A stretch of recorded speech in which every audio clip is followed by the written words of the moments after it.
Assalamualaikum warahmatullahi wabarakatuh. Perkenalkan, kami dari kelompok 6.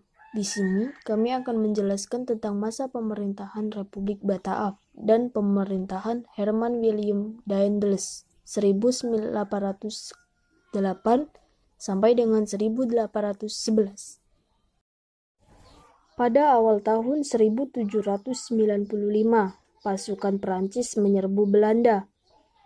Muncul kelompok dari Prancis yang disebut kaum patriot yang menghendaki Belanda menjadi negara kesatuan. Hal ini membuat Raja William V melarikan diri ke Inggris, dan Belanda pun berhasil dikuasai oleh Prancis. Di Belanda, Prancis kemudian membentuk pemerintahan baru bernama Republik Bataaf. Republik Bataaf dipimpin oleh Louis Napoleon, adik dari Napoleon Bonaparte. Perkembangan politik di Belanda ini mempengaruhi kondisi politik di Indonesia. Akhirnya, pelarian Indonesia pun di bawah kekuasaan Republik Bataaf.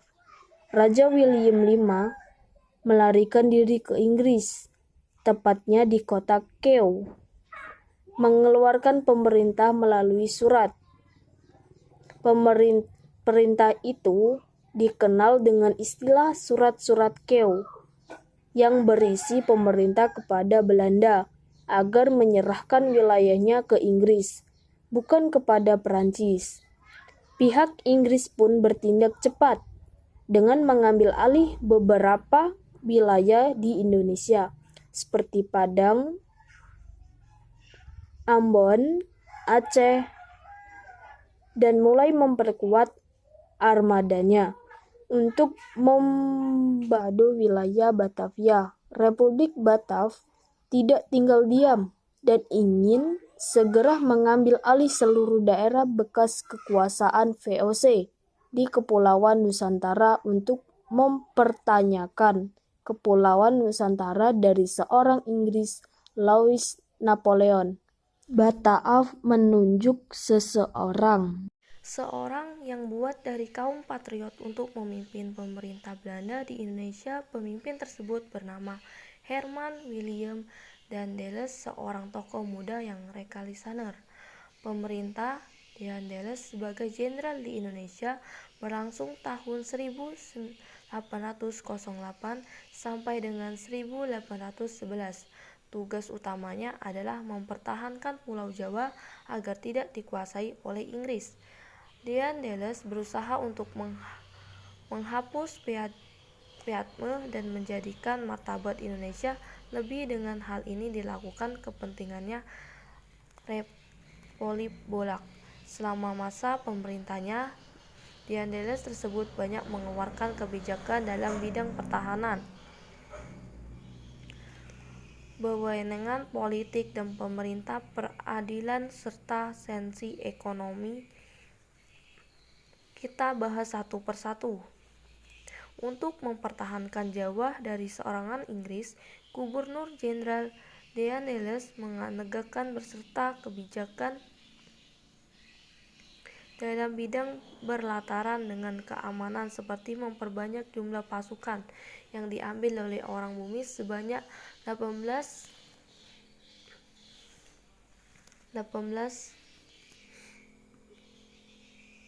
orang, membentuk legium penangkungan, yaitu sebuah orang boleh bersenjata yang menampung belas pasukan perang, membangun benteng pertahanan, salah satunya benteng Meter Karmelis. Kebijakan-kebijakan dalam bidang pertahanan keamanan ini telah mengubahnya antara Gubernur Daendels. Di mata rakyat, Daendels yang dianggap pemimpin muda, demokratis, dan revisioner dengan menjadi pemimpin yang ditraktor, terutama ketika Daendels mengarahkan rakyat Indonesia untuk kerja rudi, membangun jalan dan pangkalan. Hal ini telah membawa penderitaan dan kemiskinan bagi rakyat Indonesia.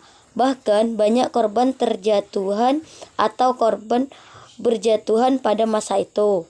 Sedangkan dalam bidang politik dan pemerintahan, Daendels membuat beberapa kebijakan seperti membentuk sekretariat negara atau sekretaris untuk membereskan masalah administrasi.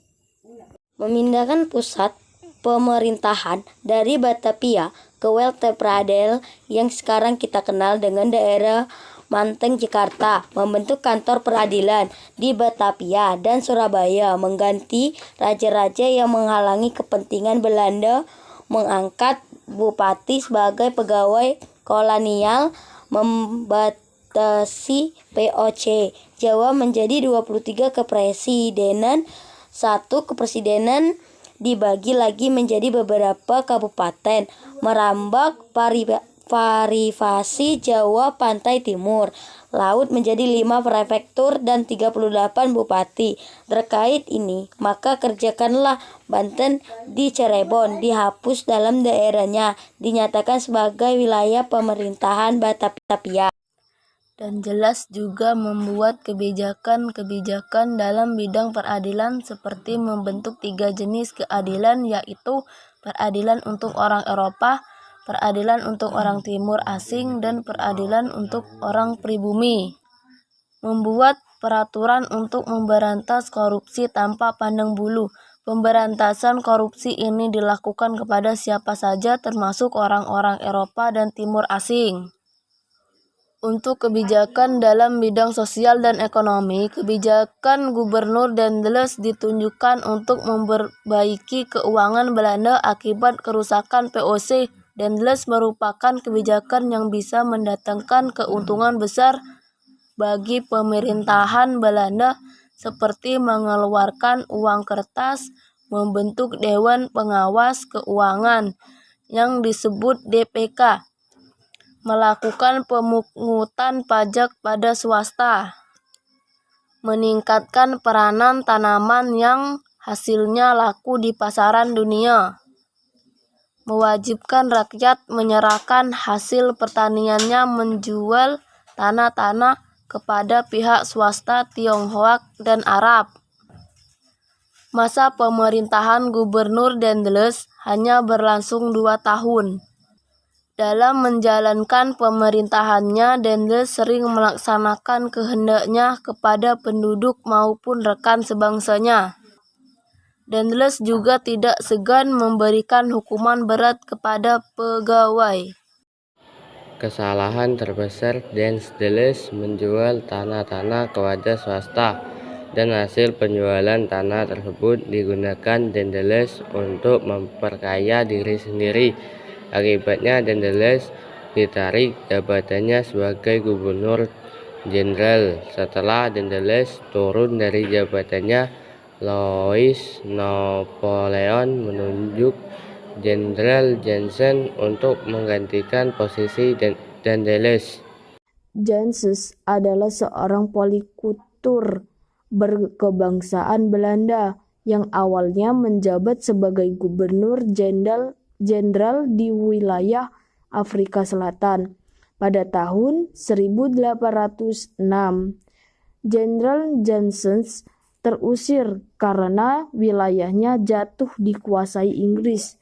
Jansen ditugaskan di Indonesia mulai tahun 1811 untuk terus mempertahankan Jawa dari Inggris dan berusaha perbaiki keadaan wilayah yang diinginkan Daendels.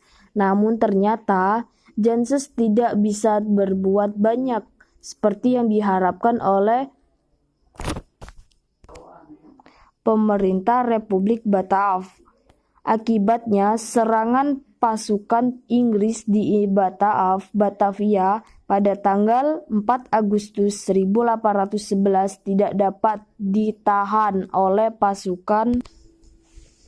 pasukan Jansen. Akhirnya, pada tanggal 6 Agustus 1811, Batavia berhasil dikuasai oleh Inggris. Pasukan Jansen mundur sampai ke Semarang dan meminta bantuan Legion Mangkunegara, sebuah angkatan bersenjata yang dibentuk Daendels untuk memukul mundur Inggris. Sayangnya pasukan Inggris lebih kuat. Inggris berhasil mengalahkan pasukan Japanese di daerah Tuntang, Salatiga. Pada tanggal 18 September 1811, Belanda dipaksa menandatangani perjanjian tentang Belanda melalui mengakui kekalahannya ke Inggris. Perjanjian tersebut berisi Pulau Jawa dan daerah sekitarnya yang dikuasai Belanda diserahkan kepada Inggris. Semua tentara Belanda menjadi lawanan Inggris. Orang-orang Belanda dapat dipekerjakan dalam pemerintahan Inggris. Jadi, Belanda sudah kalah dari Inggris.